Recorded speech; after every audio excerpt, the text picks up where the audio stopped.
Dans la diaspora africaine en Allemagne, l'immobilier est aujourd'hui perçu comme un pilier de stabilité financière et d'investissement lucratif.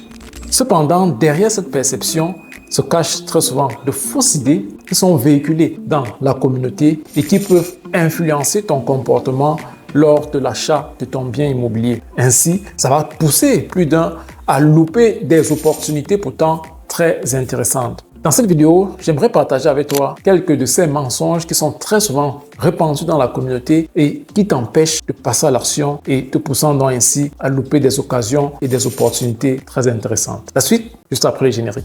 Nous entendons très souvent dans la communauté dire l'immobilier locatif n'est réservé qu'à ceux qui sont riches ou encore ceux qui gagnent beaucoup d'argent, ce qui n'est pas correct. Donc, toi également qui as un revenu moyen, tu peux te permettre, tu peux acquérir un bien immobilier. Ce qui est important ici, c'est de travailler tout d'abord sur sa situation financière. Il sera très important de savoir quelle est ta crédibilité, quelle est ta solvabilité et y travailler pour être en mesure d'obtenir un crédit. À partir du moment où c'est fait, à partir du moment où tu connais ta solvabilité et que tu connais ta capacité d'endettement, tu sais donc jusqu'à quelle hauteur tu es finançable par une banque et tu peux partant de là mettre sur pied ta stratégie et connaître quel bien passera avec ta stratégie, passera avec ton volume de financement et acquérir ton premier bien immobilier. Donc, il ne faut pas se laisser bloquer par cette idée de se dire, voilà, si je ne gagne pas au moins ce 5 000 euros, si je ne gagne pas tel montant, si je n'ai pas ceci, non, je ne peux pas. Ou alors, si je n'ai pas d'apport personnel, c'est carrément impossible. Non,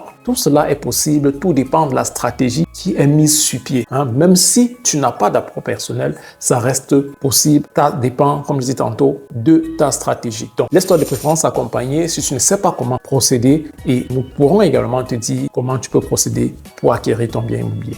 Une autre information qui n'est pas correcte et qui est souvent véhiculée également, c'est de dire